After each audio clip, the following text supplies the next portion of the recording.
All of you here in this room this morning, representing the most exciting and most dynamic areas of our economy, know that we are in extraordinary times, and this is about meeting one of the greatest challenges our society has ever had to meet. As I look round at the challenges and opportunities of our economy today, and the tasks we face ahead, the importance of your presence at this meeting is that I don't think we will have the strength of recovery we need unless, as a central part of it, there is a low-carbon recovery. So the task we face is to win for Britain in a fast-expanding global market for low-carbon goods and services, a very big share. Let us each set a challenge to business. Let us compete to lead the world in the new low-carbon products.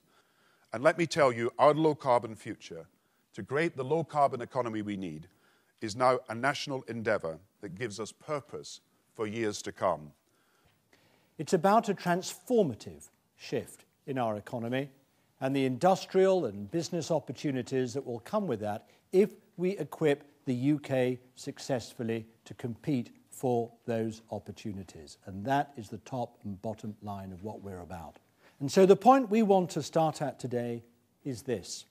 This transition to low carbon is an environmental and an economic imperative and opportunity for us. It is also inevitable. There is no high carbon future for us. What's not inevitable is that it's the UK that will capture the full industrial and business benefits of this shift, here and around the world, not just in our domestic market, but crucially international markets for us around the world. And that is something that we have to work for, we have to invest in and pursue as a policy right across the board. And that's what today is about. But we also need a strategic lead and vision from government that commits this country to change and in doing so sets the right frameworks of policy for the private sector and uses public investment intelligently and strategically. I've called this industrial activism. This is arguably its biggest test in the coming decade and beyond. Low carbon is not a sector of an economy. It is an economy.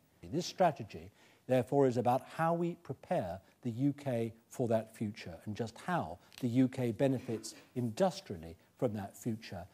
We'll have 20% of the emissions that we had in 1990, but with an economy that is 3 times bigger.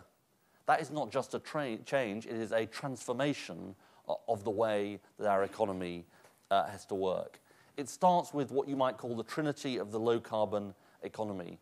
Nuclear power, and I think lots of people's views have changed on nuclear power as a result of climate change, renewables, and clean fossil fuels. But we also need to ensure that in other key areas we take advantage of the competitive and jobs opportunity. Because the truth is that green will not simply be a niche industry of the future, but like the internet or the high street, part of the way that everybody does business in the future. And that is a big cultural change that we need to help on its way. And we need the right business environment as well. And that includes dealing with some of the issues around the credit crunch that are facing these industries.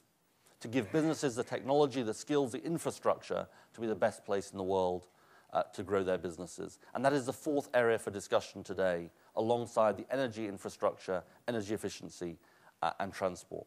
We can't ignore the fact, it seems to me, that green industry is not just a way to make profit, but a way to save the planet for future generations.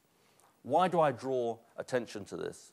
Because I think it shows the huge potential of this area to motivate people and give them a sense of optimism, not just about the new economy, but the kind of business that we're talking about.